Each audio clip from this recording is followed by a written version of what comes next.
Selamat pagi anak-anak, salam bahagia selalu bagi kalian yang beragama lain tentunya. Tetap semangat ya anak-anakku sekalian, meskipun kalian belajar di rumah.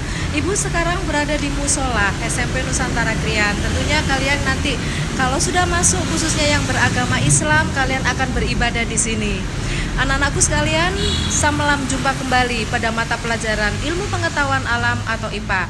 Kalian nanti akan menerima materi-materi dari Ibu. Tentunya jangan sampai ketinggalan.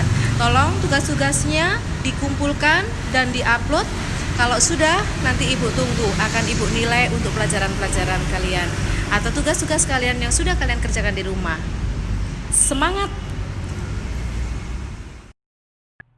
Salam jumpa kembali anak-anakku sekalian pada mata pelajaran IPA Ilmu Pengetahuan Alam di kelas 7. Anak-anakku sekalian, kita masih tetap pada bab 1. Yang akan kita pelajari untuk hari ini adalah pengukuran. Kemarin sudah Ibu katakan bahwa pengukuran itu adalah suatu kegiatan untuk membandingkan besaran yang diukur dengan menggunakan besaran yang sejenis yang menggunakan satuan. Itu kita namakan dengan pengukuran. Anak-anakku sekalian, coba kita lihat kompetensi dasar apa yang harus kita pelajari di pagi hari ini, atau kompeten apa yang harus kita lakukan, atau yang harus kalian pahami. 3.1 adalah menerapkan konsep pengukuran berbagai besaran dengan menggunakan satuan standar baku. Kemudian poin yang 4.1, berikan data hasil pengukuran satu yang sesuai pada diri sendiri, makhluk hidup lain, dan benda-benda di sekitar dengan menggunakan satuan tak baku dan satuan baku. Anak-anakku sekalian, coba kita perhatikan peta konsep berikut ini. Peta konsep ini adalah peta konsep tentang pengukuran. Jadi kalian harus mengetahui apa arti dari pengukuran dan macam dari besaran. Besaran itu kita bedakan menjadi 2, pokok dan turunan. Satu lagi tentang sistem internasional. Sistem internasional ini adalah suatu sistem di mana sistem ini diakui oleh seluruh dunia. Alat ukur apa di dalam pengukuran yang akan kita pelajari untuk kali ini? Ada panjang, ada massa, ada waktu, dan juga ada suhu. Anak-anakku sekalian, minggu yang lalu kita sudah mempelajari tentang besaran. Besaran itu kita bedakan jadi 2, besaran pokok dan besaran turunan. Kalau kemarin besaran pokok, ada 7 poin yang harus kamu perhatikan. Ada panjang, massa, waktu, kuat arus, suhu, jumlah gas, intensitas cahaya masuk dalam besaran pokok. Selain dari itu, dia dimasukkan dalam besaran turunan. Apa itu besaran turunan? Besaran yang diturunkan dari besaran-besaran pokok. Coba kamu perhatikan. Kita ambilkan contoh seperti luas. Luas itu penjabarannya dari panjang dan panjang. Panjang adalah merupakan besaran pokok. Satuan dari panjang adalah meter. Satuan dari panjang yang ini juga meter. Jadi meternya ada 2. Oleh karena itu, meter dikalikan meter, maka dia akan menjadi meter persegi. Demikian juga dengan volume dan seterusnya sampai dengan percepatan. Kemudian berikutnya, satu lagi, satuan internasional untuk panjang. SI atau satuan internasional untuk panjang dinyatakan dalam meter atau diberi simbol dengan M. Mengapa disebut dengan 1 meter?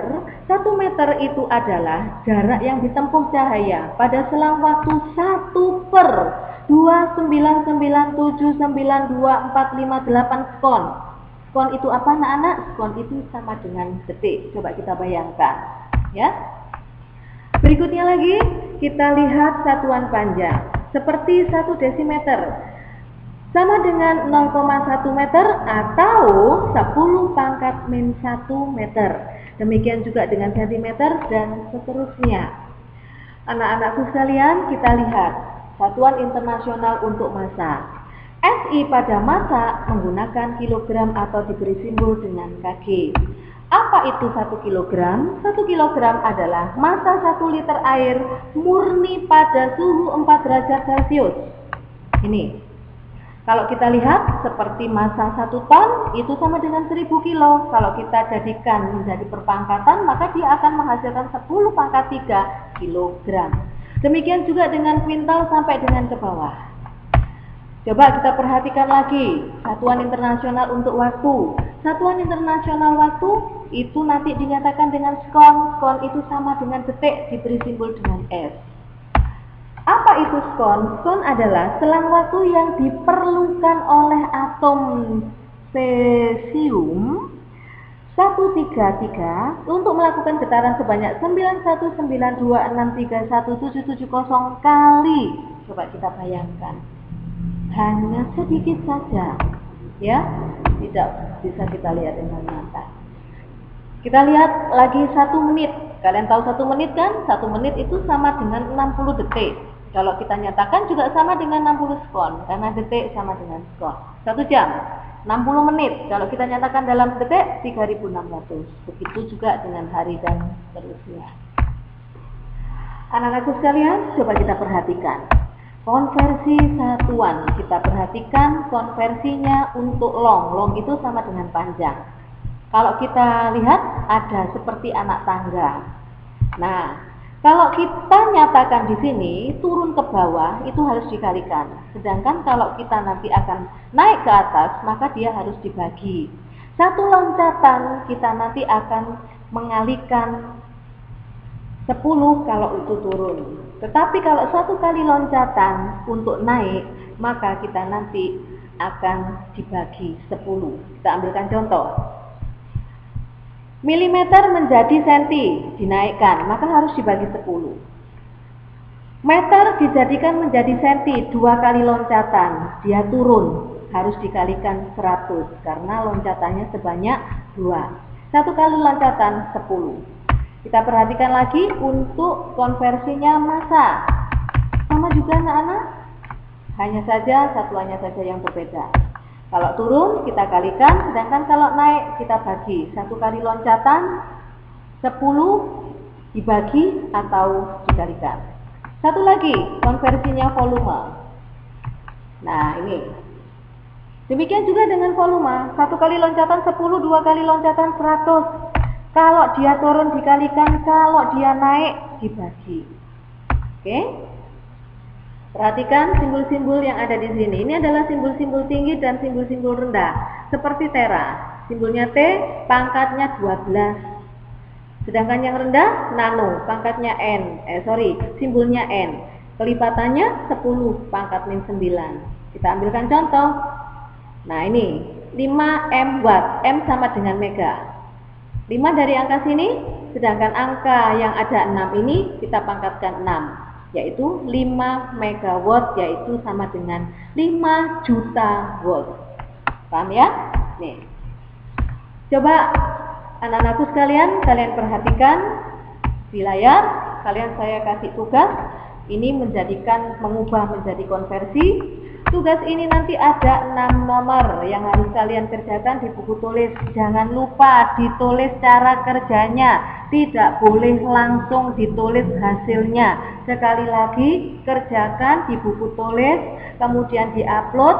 Yang diupload itu adalah cara kerja dan hasilnya, bukan hasilnya saja. Kita lanjut, tinggal sedikit ya. Nah, alat ukur sekarang, alat ukur panjang. Tahu mister ya? Penggaris. Nah, ini kecepatannya adalah 0,1. Kemudian ada lagi alat ukur yang disebut dengan jangka sorong. Coba kamu perhatikan, pasti pernah melihat jangka sorong. Nah, ini animasinya. Bagaimana cara mengukurnya? Kita mengukur lingkaran atau bola atau lengker. Nah, ini ya. Satu lagi adalah mikroskrometer. Nah, mikroskrometer ini dia dikatakan di sini bisa mengukur juga sama dengan jangka sorong. Coba kamu perhatikan animasinya. Ya, nih. Satu lagi alat ukur untuk massa. Alat ukur untuk massa yang kita lihatkan di sini adalah neraca lengan. Ya, yang biasanya dipakai untuk timbang-timbangan emas itu ya. Nah, ini juga ada lagi stopwatch yang biasanya kamu pakai untuk lari dan lain sebagainya ya. Nah, ada lagi jam tangan. Ini juga begitu, kalian pakai jam tangan semua, ya kan? Oke. Anak-anakku sekalian, sampai di sini untuk pembelajaran hari ini. Kalau kalian mungkin tidak bisa atau kurang paham, bisa bertanya kepada Ibu Puspita ya. Saya akhiri sampai di sini. Selamat bekerja dan selamat Mengerjakan tugas jangan lupa diupload anak-anakku sekalian. Sampai ketemu di minggu depan.